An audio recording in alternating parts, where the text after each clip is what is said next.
My friend, let us explore together one of the most challenging arenas for maintaining inner peace: your family life.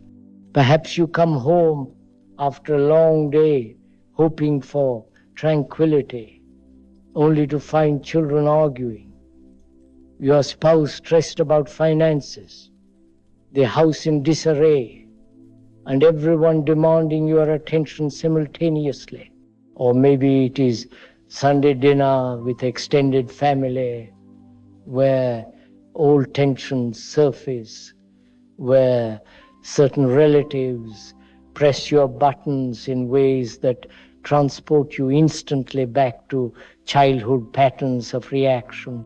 Why does family life, which should be a source of love and support, so often become a battlefield that leaves you exhausted and seeking escape? Watch what happens when you walk through your front door. Before you even remove your coat, you can sense the energy of the house.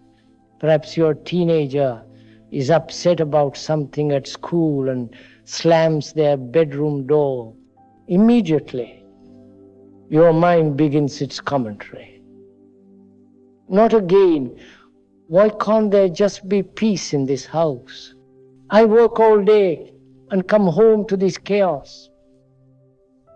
But notice that the chaos is not just in the house, my friend. The chaos is in your reaction to what you find there. Consider a typical evening when your children are doing homework. One child cannot understand their math problem and becomes frustrated, crying over the textbook. Your other child is procrastinating, scrolling through their phone instead of writing their essay. Your partner is trying to prepare dinner while fielding phone calls from work. The noise level rises, tensions mount, and everyone seems to need something from you at once. In this moment, you have a choice that will determine the entire quality of your evening. The conditioned response is to become part of the chaos, to add your stress to the existing stress, to raise your voice, to demand that everyone calm down while you yourself are not calm. But what happens when you remain centered in the eye of the storm? What happens when you do not absorb the anxiety around you, but instead become a source of peace in the midst of family turbulence? This does not mean becoming passive or uninvolved. You still help with homework. You still contribute to dinner preparations. You still address the needs of your family, but you do so from a different place, from stillness rather than reactivity, from love rather than irritation. When your child is struggling with math, instead of adding your impatience to their frustration, you sit with them calmly, helping them work through the problem step by step. Your presence itself becomes a teaching, showing them that challenges can be met with patience rather than panic. But observe how the mind resists this approach. It says, but someone needs to take charge. Someone needs to establish order. Someone needs to lay down the law. This is the ego speaking. The part of you that believes peace can be imposed from the outside, that calmness can be demanded rather than demonstrated. Yet, when you try to force peace on your family, you create its opposite. When you shout for quiet, you add noise. When you demand respect through aggression, you model disrespect. Let's look at dinner time. That daily gathering that can become either a moment of connection or a source of conflict. Perhaps your family has fallen into the habit of eating in front of the television, each person absorbed in their phone, conversation reduced to practical logistics about schedules and responsibilities. Or maybe dinner time has become a battlefield where homework is discussed with stress, where family conflicts are rehashed, where everyone is talking but no one is truly listening. What would happen if you approached dinner time as a sacred pause in the day? Not sacred in a religious sense, but sacred in the sense of giving this time together your complete attention, your full presence. When you sit down to eat, can you actually taste your food instead of rushing through the meal while mentally planning tomorrow's activities?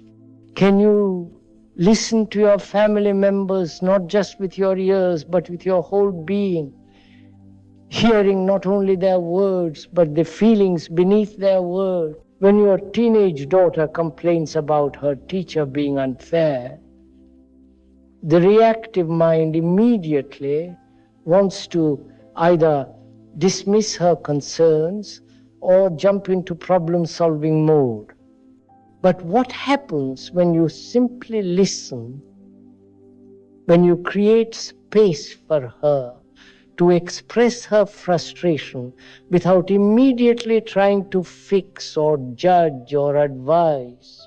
In that listening, in that spacious attention, she feels heard, and often that feeling of being truly heard is more healing than any advice you could offer. Notice how family arguments typically escalate.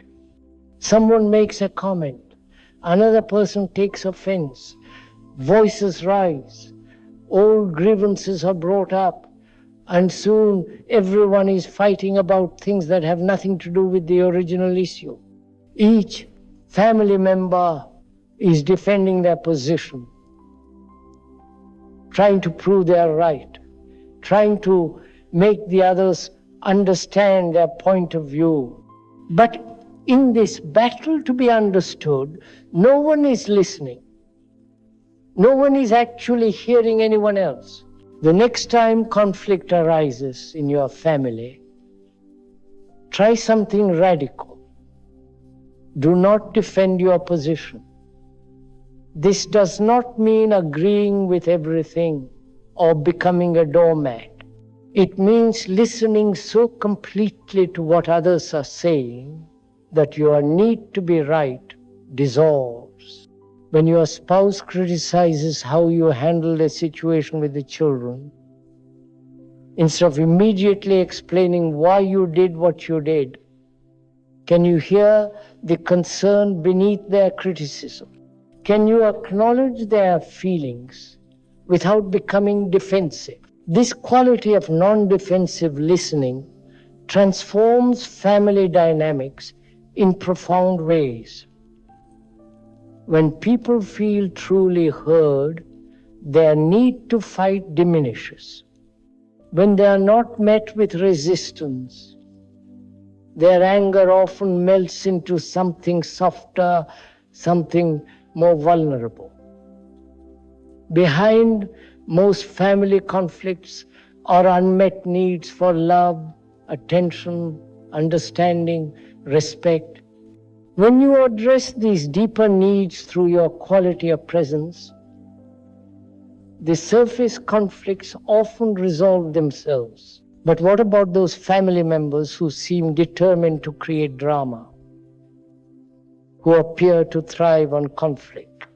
Perhaps you have a relative who always brings up controversial topics at family gatherings, or a sibling who cannot resist making cutting remarks.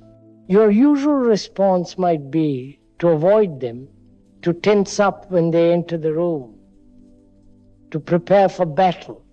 But what happens when you meet their provocations, not with reaction, but with curious attention? Often, the family members who create the most chaos are those who are suffering the most. Those who have learned that negative attention is better than no attention at all. When you respond to their provocations with presence rather than reaction, when you see the pain beneath their difficult behavior, you offer them something they may have been seeking their whole lives: unconditional acceptance. This does not mean accepting unacceptable behavior, but accepting the person while calmly setting appropriate boundaries. Consider the challenge of balancing work responsibilities with family time. You are trying to help your child with a project while answering work emails on your phone. Your attention is fragmented. Your child feels ignored, and you feel guilty about not being fully present for either responsibility.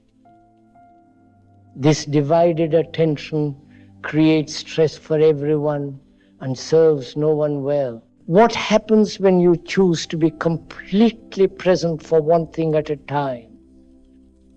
When you are helping your child, you are only helping your child. Your phone is put away, your work concerns are set aside, and you give your full attention to understanding their project, to enjoying this moment of connection and learning together. Later, when you attend to work matters, you can focus completely on those tasks without the distraction of family guilt. The bedtime routine offers another daily opportunity for presence. Often this time becomes a rush sequence of tasks. Rush. Everyone is tired. Children resist the transition to sleep. Parents are eager to have their own time.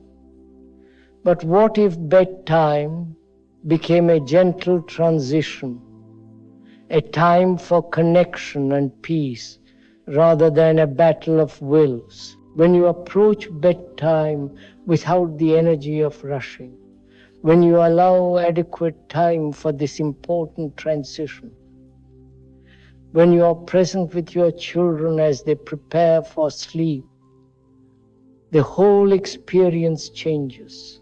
Reading a bedtime story becomes an opportunity for closeness rather than an obligation to complete. Tucking them in becomes a moment of love rather than relief that the day is ending. But observe how your own childhood experiences color your reactions to family chaos. Perhaps you grew up in a house where conflict was handled through shouting, where emotions were suppressed, where peace was maintained through control rather than understanding. These patterns live in your nervous system, and they activate automatically when your own family experiences stress. When your children argue with each other, you might find yourself reacting not just to their current conflict, but to memories of your own childhood arguments, to the way your parents handled similar situations. This layering of past and present creates reactions that are disproportionate to what is actually happening now. But when you see these patterns clearly, when you recognize that you are reacting to the past rather than responding to the present, you can choose differently. As your children grow and develop their own personalities, their own opinions, their own ways of being in the world, you face the challenge of allowing them to be themselves while still providing guidance and structure. The mind wants to control their choices, to protect them from making mistakes, to ensure they turn out the way you think they should. But this need to control creates constant friction, turning every interaction into a potential power struggle. What happens when you trust your children's own intelligence? their own capacity to learn from experience. This does not mean abandoning your role as a parent or failing to provide appropriate guidance. It means offering your wisdom while respecting their autonomy, setting necessary boundaries while allowing room for their unique expression to unfold. In extended family gatherings, where multiple generations come together with their different values, different communication styles, different ways of understanding the world, the potential for conflict multiplies. Your progressive political views clash with your conservative uncle's opinions. Your parenting style is criticized by your mother-in-law. Your life choices are questioned by relatives who chose different paths. Instead of dreading these gatherings or spending them in defensive mode, what happens when you approach them with genuine curiosity about these people who share your family tree? Behind your uncle's political opinions is a human being with fears, hopes, experiences that shaped his worldview. Behind your mother-in-law's criticism is often love expressed in the only way she knows how. When you listen to the person rather than just their positions, when you respond to their humanity rather than their opinions, family gatherings can become opportunities for deeper understanding rather than endurance tests. As our exploration draws to a close, I invite you to recognize that the peace you seek in your family life cannot be created by controlling external circumstances. It can only come from the quality of presence you bring to each interaction, each moment, each challenge that arises. Your family will continue to have conflicts, stress, chaotic moments, but you can choose to meet these situations from stillness rather than reactivity, from love rather than fear, from understanding rather than judgment. Right now, as you listen to these words, perhaps there is family chaos happening around you, or perhaps you are anticipating the next challenging family interaction. Instead of mentally preparing for battle or wishing things were different, can you rest in this moment of peace that is always available within you? This peace is not dependent on your family's behavior, not conditional on having the perfect family life. It's your natural state when you are not caught in the web of reactive patterns. From this peace, you can meet any family situation with grace, wisdom, and love.